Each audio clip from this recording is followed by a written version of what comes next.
saying there's retired from the Army and he wanted some land. And so remember that third idea for Spain, his name was Cristobal Dominguez. And Cristobal was also a Spanish soldier.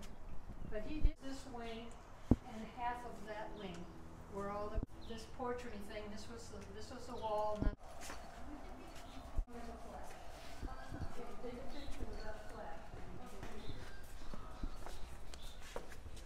so this is the kitchen, and originally it would have been a dirt floor.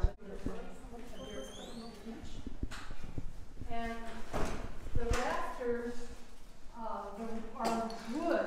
The reason why it was made of tree for lumber, the thing is, that tree out there, that mustard, a tall mustard plant, clay, it was water and straw, and they used the foam. This is kind of a small version. But what they did is they mixed the water and the mud and everything, and they poured it into the mold, and they set it out in the sun. And when it dried, they turned the whole thing over, and they dried the backside. So this is just made of Adobe bricks because that's all that was here. And then the walls are whitewashed. The bars on the windows, they were put up, originally the thing, and then the people were pretty wild back then. Off doing his business, and so he put bars. He was land rich and money poor. They raised the cattle to sell them for maybe $20 per head. And why they raised them is so they sold the hide of the cattle, which was sent back east and turned into clothes and furniture and stuff. And the tallow, fat, was turned into soap and candles. So that's why they raised cattle, because there wasn't refrigeration. They didn't raise them for food. Yes, they could kill them. In the 1860s, and there were people that would stop here. This is in 1854, about 20 years after this was built. This was what downtown Los Angeles looked like. So you ran out of, and you need a new pot or pan or something, you had a hole in it, and you mended it yourself. You melted nails and you mended the holes in your cookware. So we've got a huge crowd coming behind us, so I'm going to.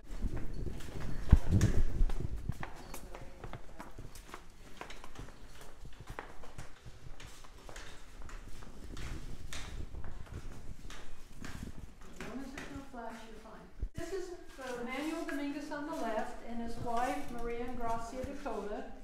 She was the daughter of the public official in downtown Los Angeles that he was working with, because he spent most of his life trying to get clear title to the land for the Dominguez family. As I told you, he helped them. She also happens to be the granddaughter of Manuel, a Spanish soldier that got the 300,000 acres I was telling you about on the other side of the LA River. Manuel Nieto's family does not own any of that land today, but the Dominguez descendants still own some of that, some of the brush and, the cows. Then you could have quite deeply religious, and they had the training things, and it would have come by ship. They rather than come across land, they would have sailed it around in a ship and looked like, because they ran cattle and horses, and it was all just open. There were hardly any trees at all. All those chandeliers are the original ones. Originally they would have had, and the family was quite social. They would have people in. This next room, this was probably set up as an office. Who knows? But this shows you here that Spanish soldier, Juan Jose Dominguez. Here he is. He's called a leather jacket because of the vest for protect him from sagebrush, and then went in. But so he was the original Spanish soldier, and then here is his great nephew. Because remember, Juan Jose left it to his son and his nephew, and his nephew left it to his son, who was Manuel Dominguez.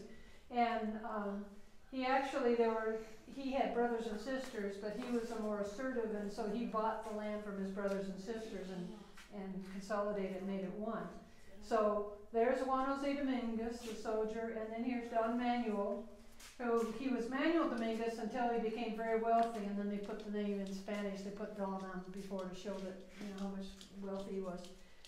The training class that I did, and she's actually one of the other children. Manuel Dominguez, and the MAN for short for Manuel. Sitting on top of the M is the first registered cattle brand in the state of California. It looks like a lemon, but it's actually the shape of a yolk. And here is the Spanish version of our state constitution. And here's Manuel's name signed again right down here. Because Manuel grew up speaking Spanish, and it wasn't an equal value. So they did a land, broke it off into little sections, and depending on if it was good or poor land or the value. And Dominguez said no, it's Spanish descendants who lived in.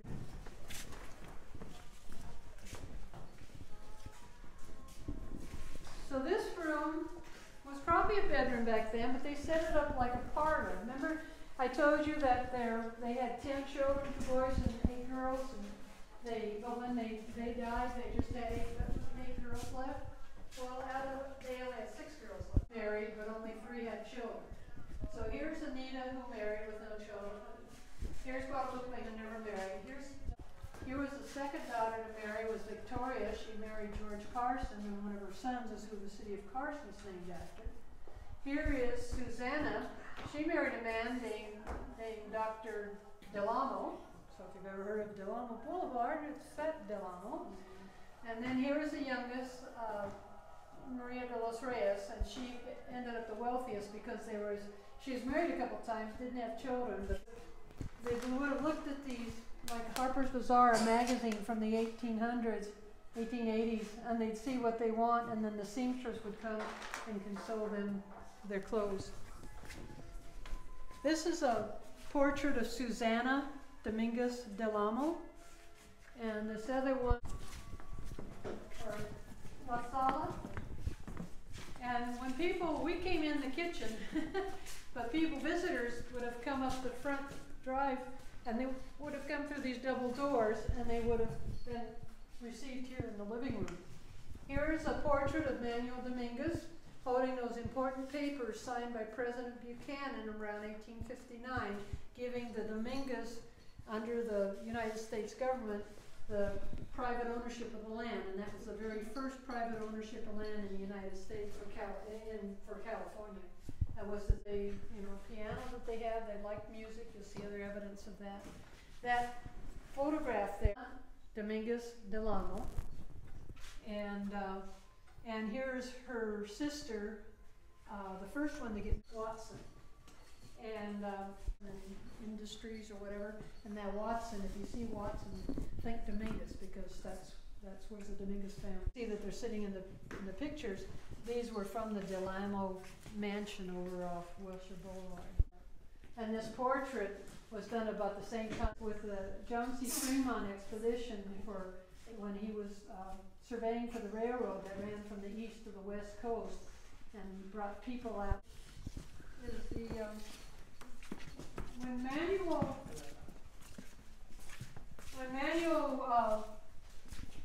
early on, his son-in-law, George Carson, helped him run the ranch, and toward the end, Manuel was pretty much blind and deaf the last 2 or 3 years of his life.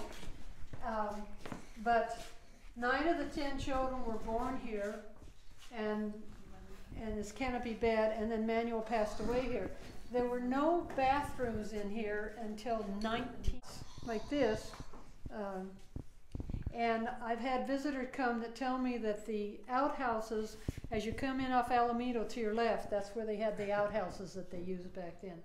But and I think it's really interesting because the last person to live here was Dolores Dominguez Watson, and she came back.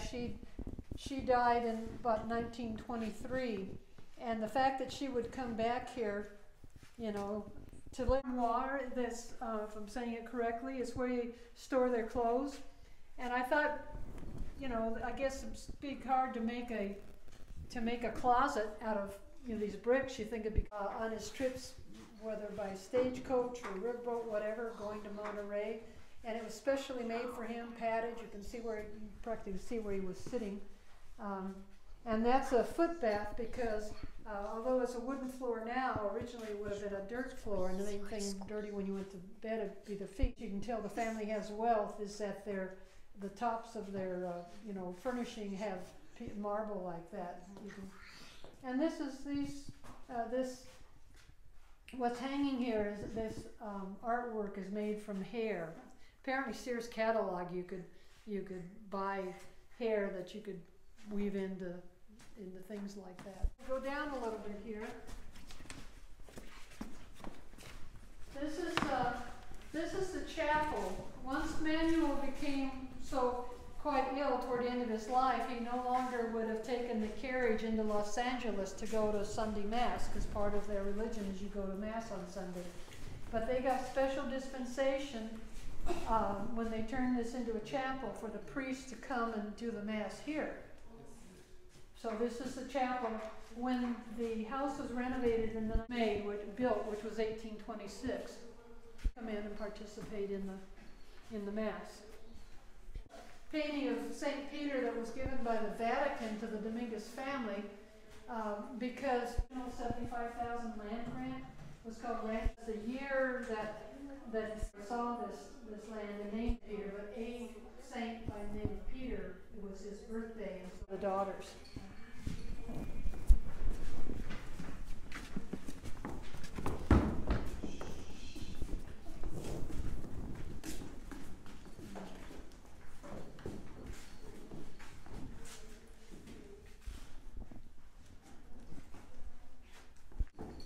These next three had children. This first one is the Delamo room, Westchester Place off Wilshire Boulevard. Back there is a portrait of Susanna. He met the family through his medical. But she, interestingly, she married is the little boy in the possibly other Asian cultures, but they apparently. But there's the cart. The money that Susanna they used to build the retirement home. So the Delamos built that retirement home for the priest. Go down a ramp if you were allowed to go down there. And that's where Susanna and Gregorio Delamo are buried. They're the only ones that are buried on the property. And they are buried there in the chapel. The next room is the one dedicated to the Watsons. It's called the orange. That's a good one. They, again, it's got wallpaper, but the first daughter to marry at age 17 was Dolores. She was said to be the most beautiful of girls. But she married a man who had come out from the East Coast. He had been a lawyer, and he came out during the gold rush to mine for gold, but he made more money than he did panning for gold. So, a lawyer again. And he industrial parks around here, the Watson's company that owns so many of the industrial parks. And her rosaries and her vanity shield and all the family liked music, so there's a player piano that actually does still work. But these are just various things that were owned by the family. And this is here's Jack the Watson, her husband, the one that was the attorney. And then the third family that had children is the Carsons. This is the red. This is called the white. So the Carsons, the second daughter to marry was Victoria Carson. She married at age 15 and they had 15 children. Here she is with her. There's Victoria over there, and a picture of her husband here. But here they are with some of their 15 children. One of their sons is who the city of Carson is named after. Her husband gave her a bad time because she never spoke English to anybody, but she knew and understood English. She just didn't want to speak it because she wanted her children to speak Spanish, and they all did. Her grandchildren, más o menos, but her kids are the daughters and dispensing it. Their gas on top and electric. Because they weren't sure if electricity was going to. But their home was quite close because George Carson was helping him. And this is also interesting. The fireplace if you look closely, the tiles around the fireplace, each tile is from a shape. So here we have in the Father Pat was very outgoing individual. He was acquainted with people at Paramount Picture Studios who did this panorama. He knew Danny Thomas and other people in the entertainment industry. So you can see where we are. You can see the Adobe. We're here on the corner end.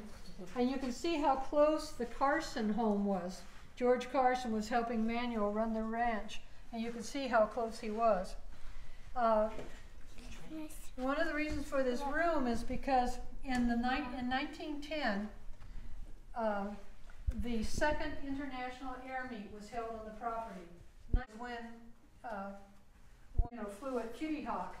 And so 1903, and then here in 1909, so he got the right to hold the next international meet in his own country, which was the United States. And January in the United States is not good flying. I was interested in this newfangled thing called a park and trailer homes. But back then, it sold out off the ground. You notice it's where who was at that international air meet back in 1910? People like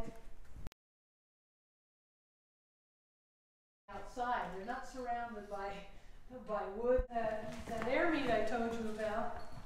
Here's some of the people that were there. Here's Glenn Curtis. He's the American that had won the speed record in January in France the previous year.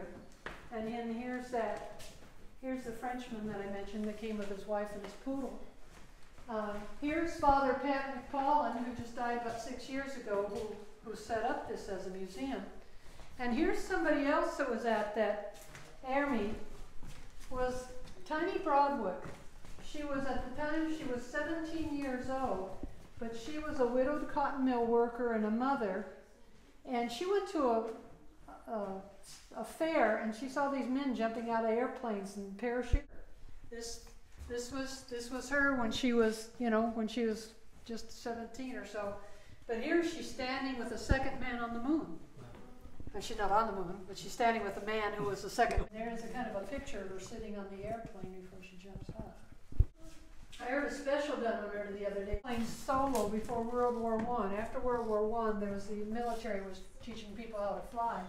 But here's the 598 members in alphabetical order around the edge of the people who were early bird. And then these pictures were put on the quilt. So, this drawing was done. We celebrated the 100th anniversary of that in 2010, which is already 8 years ago. We celebrated contraption I told you about. There's the good passport to history. This particular thing is free, but there's a museum up in Calabasas that put together, got a bunch of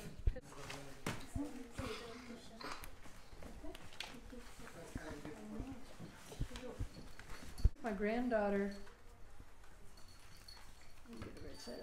I took my granddaughter up to Ventura because there's 3 places by train, so they could ride the train and they could also visit those 3 places up there.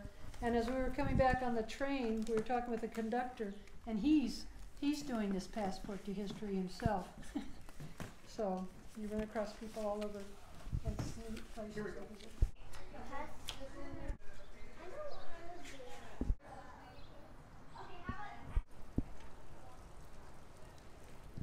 Go. This is our passport to history adventure to the Dominguez. It comes closer. One step to your left. Alright. Actually, come on this side. Go. This is our passport to history adventure to the Dominguez Rancho Adobe Museum.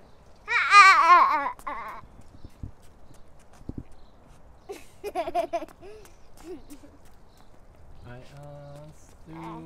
One more time? Yeah, go. No, do it. Go. This is our passport to history adventure to the Dominguez Rancho Adobe Museum.